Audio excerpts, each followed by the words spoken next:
एक तरफ एनडीए है, दूसरी ओर इंडिया गठबंधन है और असदुद्दीन ओवैसी की योजना है कि जहां पर 12% कम से कम मुस्लिम आबादी है, उन इलाकों में वो अपने उम्मीदवार उतारे हैं।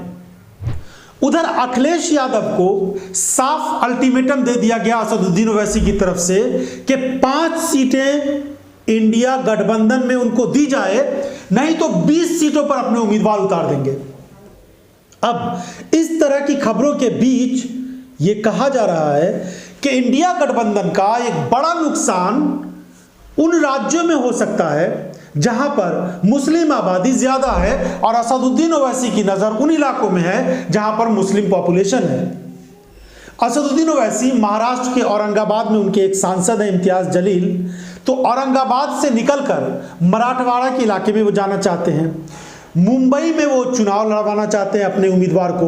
तेलंगाना में कहा जा रहा है कि जो हैदराबाद है जहां से वो खुद सांसद हैं, उसके अलावा सिकंदराबाद की सीट पर उनकी नजर है।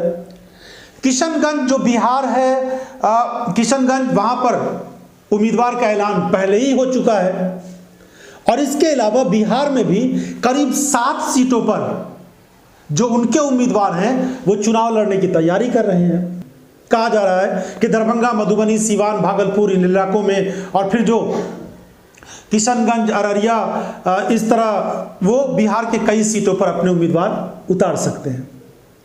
तो उत्तर प्रदेश और बिहार, जहां पर 40 लोकसभा की सीटें बिहार में, 80 लोकसभा की सीटें उत्तर प्रदेश में, तो 120 सीटों पर, जिस 120 सीटों को लेकर भारतीय जनता पार्टी बहुत ज्यादा गंभीर है। यह समझ लीजिए कि बीजेपी ने अपनी पूरी ताकत लगाई है उत्तर प्रदेश में, कि बीजेपी का नारा है कि उत्तर प्रदेश में कम से कम 70 से ज्यादा सीटें हम लाएंगे। हालांकि इस समय जिस तरह की परिस्थिति बन गई है, कांग्रेस पार्टी और समाजवादी पार्टी ने जो अलायंस किया है, इंडिया गठबंधन जो बना है वहां पर, उसके बाद से कम 20 सीटें ऐसी है, 20 से ज्यादा 30 सीटें ऐसी है जहां पर जो जातीय समीकरण है, वो जो मुस्लिम पॉपुलेशन है, वो सब जोड़ करके कहीं से नहीं लगता है कि बीजेपी इन सीटों पर अपने उम्मीदवार को जिता पाएगी। तो इस तरह की चुनौतियां हैं बीजेपी के लिए उत्तर प्रदेश में। बिहार में भी जिस तरह का मनमुटाव शुरू हो गया है एनडीए गठबंधन के बीच, और जो तेजस्वी यादव हैं उन्होंने जो युवाओं के बीच अपनी एक पकड़ बनाई है, और अब चिराग पासवान जिस तरह से एनडीए से नाराज नजर आ रहे हैं, तमाम तरह की विपरीत परिस्थितियां बिहार में भी बीजेपी के सामने चल रही है। लेकिन इन सब हालात के बीच असदुद्दीन ओवैसी अपनी पार्टी को मजबूत करने में लगे हुए हैं, अपने उम्मीदवारों को चुनावी मैदान में वो उतार रहे हैं।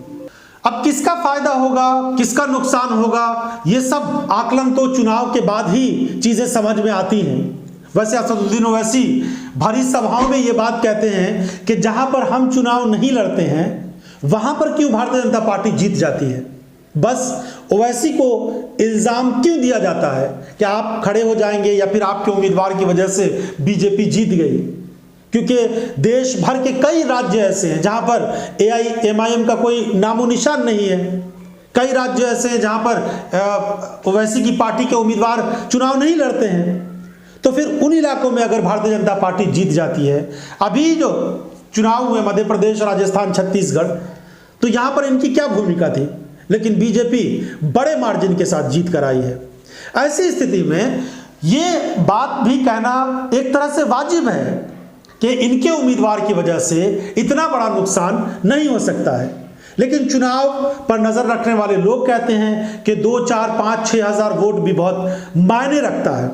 लेकिन बड़ी बात यह है कि क्या इंडिया गठबंधन में असदुद्दीन ओवैसी को जगह नहीं मिलनी चाहिए, क्योंकि अगर लगता है कि उनकी वजह से कुछ नुकसान हो सकता है, तो अगर वो 5, 4, 3, 2 सीटें मांग रहे हैं तो उनको दिया जा सकता है। क्योंकि छोटी छोटी पार्टियां भी एक डिमांड रखती हैं। अब बिहार में हम कैसे देख रहे हैं, भारतीय जनता पार्टी के नेता देश दुनिया की सबसे बड़ी पार्टी खुद को कहते हैं, लेकिन उपेंद्र कुशवाहा की पार्टी है, उसको भी सीट देने के लिए तैयार हैं। जीतन राम मांझी की पार्टी है, उनको भी सीट देने के लिए तैयार हैं।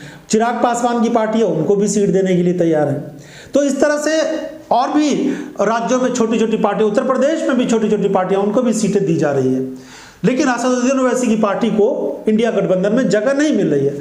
आपसे भी एक राय है कि आप भी कमेंट बॉक्स में जाकर जरूर ये बात कहिए कि क्या असदुद्दीन ओवैसी को इंडिया गठबंधन में जगह मिलनी चाहिए, उनको सीटें मिलनी चाहिए, या फिर अगर आपकी ये राय है कि नहीं, असदुद्दीन ओवैसी को अपने उम्मीदवार 2-4 जगहों पर सिर्फ खड़े करने चाहिए, ज्यादा उम्मीदवार खड़े करने से इंडिया गठबंधन को नुकसान हो सकता है, तो ये भी कमेंट बॉक्स में जाकर जरूर लिखिए, अपनी राय जरूर दीजिए।